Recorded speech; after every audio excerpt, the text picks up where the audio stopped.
Hi everybody. Now before I jump into this video, I want to say that I'm a little bit disappointed in how this one turned out. Um, I'm not really a good beer brewer. I've got the least experience with beer, and I had a new camera. I was trying to figure out the settings. I was trying to figure out the sound. I was playing around with the slow motion, and um, also brand new, very first time using the grain father. So there's a lot of firsts with this. So even though it was a simple recipe, it showed in the final product. Um, but you know, it is what it is. Here it is. Hi, everybody. Welcome back to Beer, Wine, and Shine. Today, we're going to brew a beer on my new Grainfather all-in-one brew system. A bit excited about that. Just cleaned it last night, and we're gonna do our first brew with it. So let's get on with it. What am I gonna brew today? Today, I'm going to brew Crispy Creme from the Apartment Brewer on YouTube.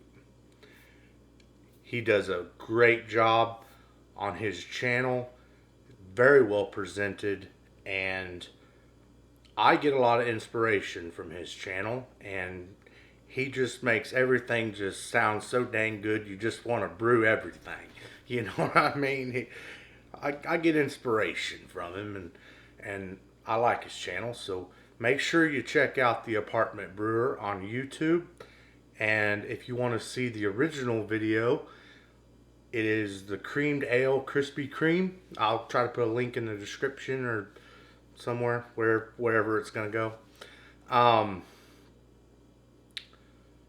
he goes into a little bit of history and you just check him out. Check out the original video. But this is gonna be that recipe. All right. So per the recipe, it's 8 gallons of water, 3 grams of gypsum, 2 grams of Epsom, 1 gram of NaCl, which my brew guy told me is pickling salt, and 4 grams of calcium carbonate or something. CaCl. It's over there. I think it's calcium carbide or it's something. I've never ever messed with water profile or chemicals. I just always use my tap water. But he does. He has recently, at least recently, started doing all spring water and then building from there a profile. So it's very easy to follow. I think he used to, before he got married, moved, built off his tap water profile. And which for somebody like me that doesn't know anything about water profile and chemicals, I can't replicate that. But with the spring water, and he gives the all the chemicals to put in it to get the profile that he has or he wants. That's pretty simple to follow. So kudos to that. My first time doing that. There's a lot of firsts in this video. Um, so anyway, I'm gonna get the water in. I'm gonna get the chemicals in. I already got them all measured out, and we're gonna get this brew day started.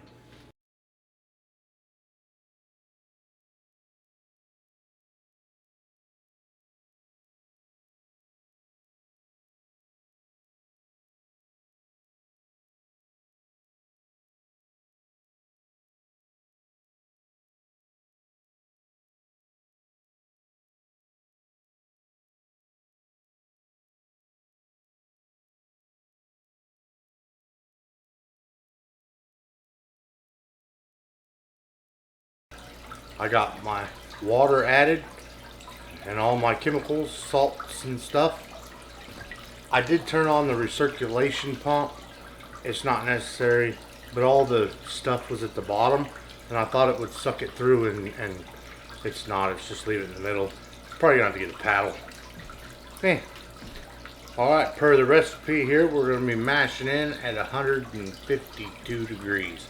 So I'm going to bring my strike water up to about 155. I'm going to dump my grains in, stir them, so I don't get no dough balls now. And then I'm going to turn that recirculation pump back on, and it's going to be 152 degrees for 60 minutes. Spoon, paddle, whatever. In hindsight, maybe I should have got it up to temperature before I dumped all that in there so it would dissolve in the hot water. Learning stuff. My strike water is up to temp. It's at 155 degrees. I actually missed it. I was busy. But it's 155 degrees. So we're going to go ahead and add in our grains. Our grains are going to be 6 pounds of Mecca Grande Lamenta Pale Ale. I butchered that, I know I did, but whatever, that's what it is. And 2 pounds of flaked corn. We're going to mash for 60 minutes at 152 degrees. Our boil, we're going to be adding, it's all just one hops. It's crystal. And we're going to be adding in a 1/4 ounce at 60 minutes, a 1/2 ounce at 30 minutes, and a 1/2 ounce at mash out. It's about to be smelling good in here. Okay. Make sure I'm not getting any kind of dough balls or nothing.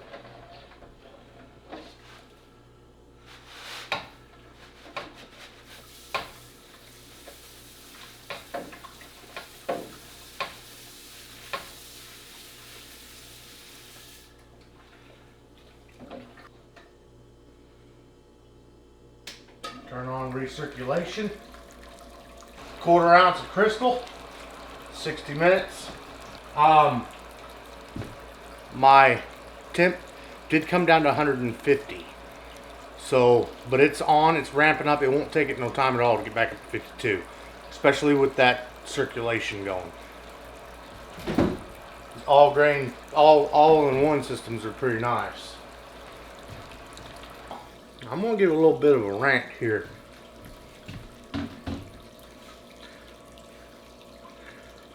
I don't like the way brewers, like the schedule is set. It's just a little bit of a pet peeve because I got a pea brain, you know what I'm saying? So they say at the 60 minutes add this, at 45 minutes add this, at 30 minutes add this, at 10 minutes add this. Well, it's backwards. That's 45 minutes left, 30 minutes left, which means I gotta set a timer.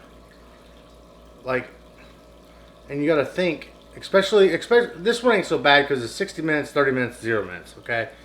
But sometimes, you know, if you're doing a 90-minute boil, you know, it's at 90 minutes, and then at 60 minutes, and then at 45 minutes, and 35 minutes, and 25 minutes, and you know what I'm saying? So at that point, I got to think, okay, how many minutes is it between 25 and 35? That's 10. I mean, it seems simple, but, you know, you just got to think about that, you know? I don't understand why it's not the other way around. You know, you got a 60-minute boil. So at 10 minutes, which means, you know, you've been boiling for 10 minutes, not 10 minutes left.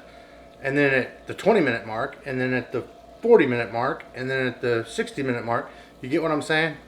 It's just, maybe it's just me, but it just seems backwards. And it confuses me. Tell you what, this apple pie moonshine just keeps getting better and better. Wow. Okay, now I had to turn this down Because I had it up like that, and then the water rose all the way up to here, and that spray was actually below, which means it was sucking faster than it was going through, which could burn your element out and get air in your pump, and then your pump quits working. Okay, we need to talk. Let me grab my apple pie here for this. So, if any of you were paying attention, you might notice that I made a boo-boo. And I just realized that I made that boo-boo before my second hop edition. So far, I have made my strike water. And then I added my grains. And then I started the recirculation. The mash is a 60-minute mash. The boil is a 60-minute boil. And I checked my recipe real quick and I said, oh, my hops. I threw my first hop addition at the beginning of the mash. Yep. And not the boil. The boil is where you add your hops, not the mash. I'm a professional. So, it was a 1/4 ounce of crystal. I called my brew guy, but he said that I'd be fine. Especially, it was just a 1/4 ounce of crystal. Just basically skip that hop addition, obviously, when you go into your boil, and just continue on. Just roll with it. But I just wanted to get on here and say that I am a genius. And it has nothing to do with moonshine drinking or wine drinking that I was doing earlier.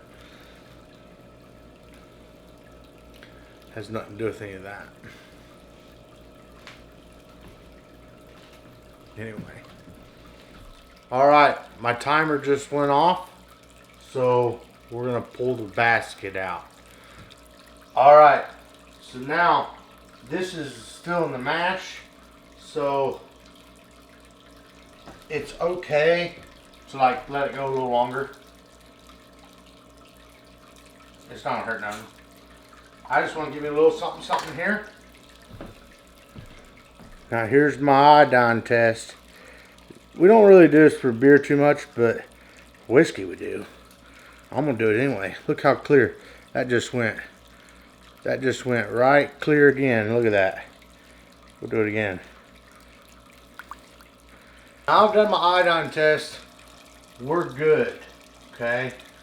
But I don't want to pull it out yet. I want to raise my temperature to a mash out of 170 degrees. Okay. And I want to do that for 15 minutes. Okay. I want to take it up to a mash out temperature of 170 degrees. Now, the reason you want to do that has to do with sugars. We're not doing a sparge on this one. And from my understanding, sparging isn't necessary when you've got an all-in-one system. Now, some all-in-one systems do still say to sparge, but they also don't tell you to do a mash out. It's basically right after that first, after your mash, and you're still at 155, 152, 158, whatever your mash temperature was. Well, it's my understanding that when you raise your temperature up to 170 degrees for 15, 20 minutes, It has to do with temperature and sugar, and the fact that sugar becomes less tacky.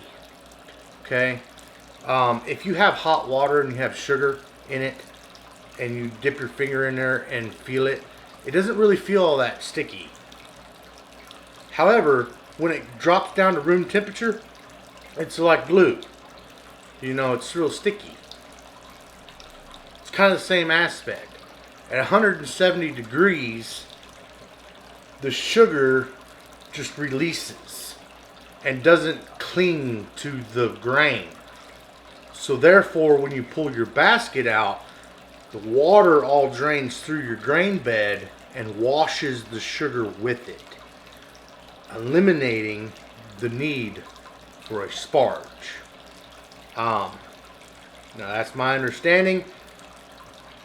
And also, this is the first time I'm doing a no sparge, so we're going to be testing it out. So anyway, we're getting her up to 170 degrees.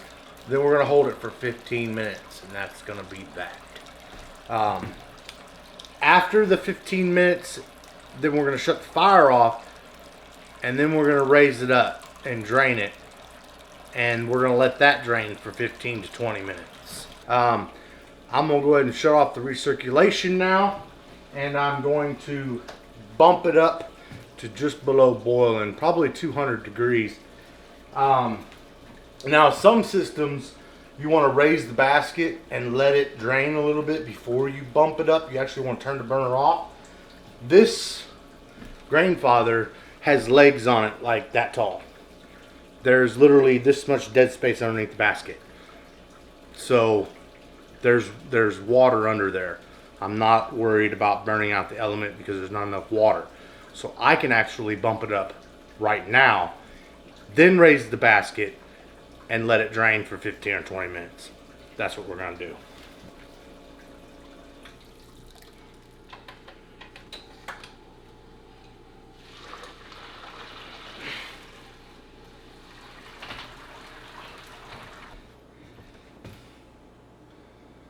We're just 7.5 gallons. 7.25. So we're good. Good as far as that goes. All right, it's finally time for our 30-minute hop edition. There it is. In goes the pound of corn sugar.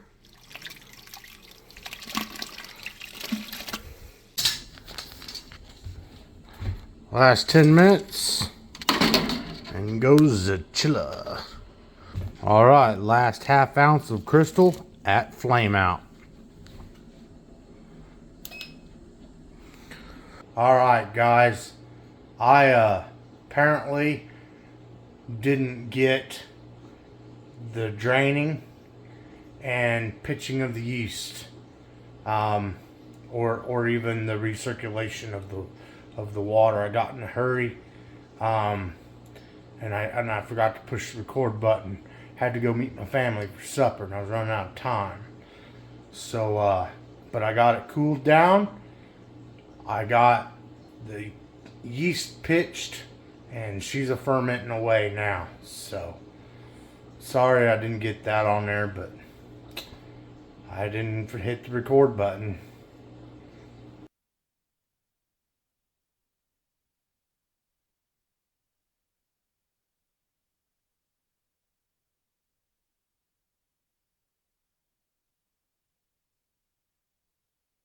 I forgot to turn on the microphone, but it is reading dry.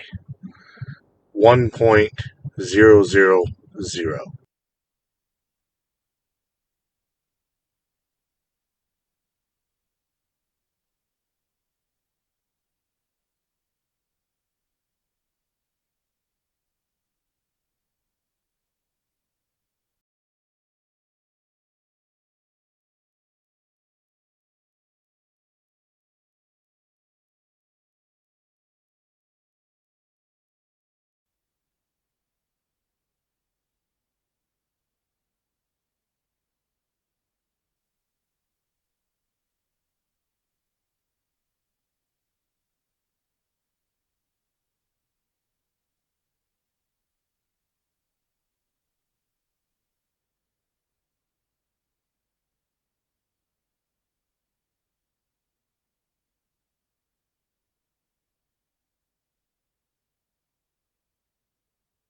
All right, guys. Here it is. Krispy Kreme. It's got some good bubbles. It doesn't really have no head on it though. Uh, I don't know why. It's bubbling all. I can see bubbles just rising. I don't know if I don't have it turned up high enough. I need to check my CO2 level. Uh, but yeah, it just didn't form any kind of head on it. It's been done for a few months. I took it out of the primary fermenter and put it in a secondary fermenter, stuck it in my fridge for, I don't know, a while. And then I kegged it, made a video on that. That's actually my kegging video, is when I did this. And then I put a float on top so that it's actually pulling from the top instead of pulling from the bottom. So the keg has a float in it. And I pressurized it to just a few pounds and let it sit for a couple months, and then I pressurized it last month to full serving pressure. At least I thought I did. Looks like it's on 7 psi, which as far as I know should be serving pressure. Y'all let me know if I'm full of it, because I really don't. I'm new to beer brewing, so you know, and I made a few mistakes on this. Some of it, I think, if I remember right, was time restraints and drinking on the job. But we're gonna give her a try here. It's a pretty color, pretty yellow. It smells good. I can smell them hops. It's not overpowering. I'm hoping it's not going to be very bitter. I don't really like bitter beers. Like IPAs, I don't really like IPAs. I did forget to mention this, talk about the clarity of the beer. Um, it's a lot cloudier than I expected. It should have been like clear almost, like you can kind of see through it. You know, like a lager, like a Budweiser or something. You know, like um, just a clear beer. And I thought that the lagering process was. I guess people do lagering differently. Some people even use chemicals. I've never used any kind of clearing agents. I know they're out there. I don't really know what they are, because I've never used them. I know that there's gelatin and some other chemicals. I didn't put anything in here because the only thing I've ever used to clear out a wine or anything else was thyme. And I thought that lagering, or maybe I just got my terms mixed up, but basically just kind of meant letting it sit and fall out, kind of flacculate, like lager, like another term for flacculation, like how things fall out and settle to the bottom. Um, so I racked it the first time off primary into a secondary fermenter, and I cold crashed that in the refrigerator for like a month. And then I put it in the keg and carbonated it lightly and let it lager there for another month. And then I brought it up to serving temperature and let it lager, or I'm saying lager, but maybe I'm just wrong. I let it sit in my kegerator under full pressure for at least another month, maybe two. It was my understanding this beer kind of needed like about 3 months to clear out. It doesn't look like it cleared nearly as much as I was expecting. So I need to do some more research on that. And, I'd like to try this again. Um, there are some other beers that I want to do, but now I'm kind of nervous about doing those because they're a lot more complicated than this one. Like I said, I'm basically a brand new brewer, so um,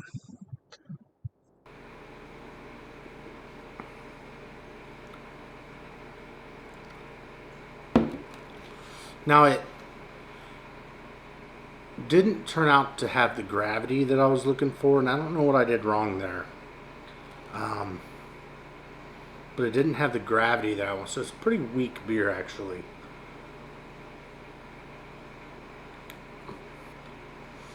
Um, I really don't know how to do the whole mouth feel and all that. I'm not good at all that. I can just tell you that. Now, the Apartment Brewer said that it had like a corn puffs. I'm not really getting that.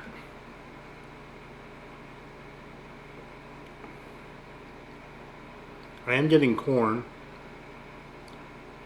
I mean, really, it tastes a lot like my whiskey mashes.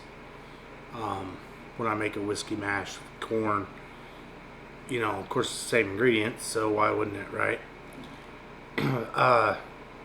I can taste the hops in it, though, a little bit. I can smell them.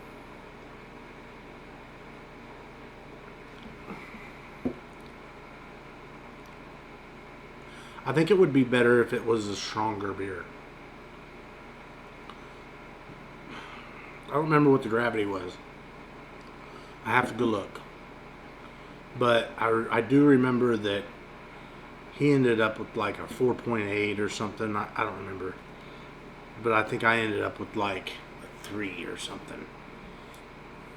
Which to me is kind of watery. And that's kind of the way it is. It's a little watery. Um, it could be a little stronger in the flavor department, in the corn department. Uh, but it's not bitter. It is just a light beer. It goes down, kind of like water. Uh, I don't want to use that word very much. It's not. I said watery and everything, but it's not like it has no flavor. It's just it could use more flavor. Uh, but let me emphasize that I think that it is my doing and not the recipe. I would love to try this again and see if I can't nail it. I just don't think I nailed it.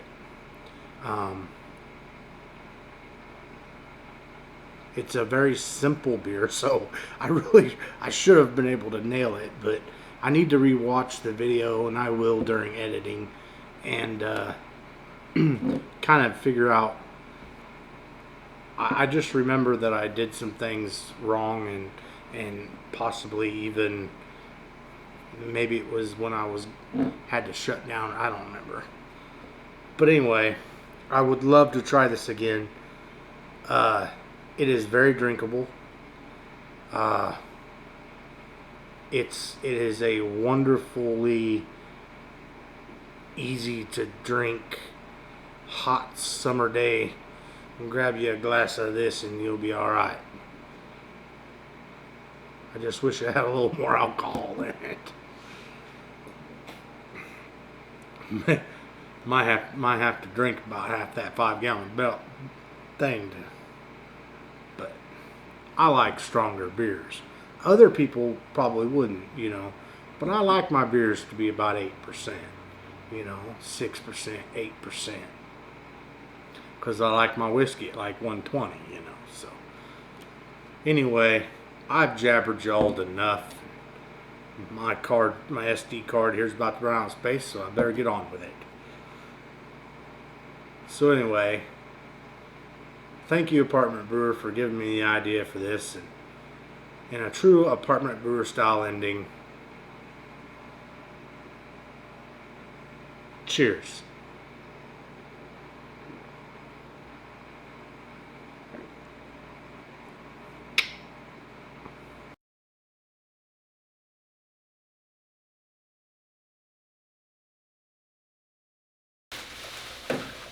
Stirring it constantly, making sure there's no dough balls. Got my plastic bag in there. Don't forget to drop your plastic bag inside your thing. That didn't go over too kosher. My brew guy didn't answer the phone, but his little minions did. I hope he doesn't watch this channel. I didn't mean no disrespect. I just meant I think I'm funny, and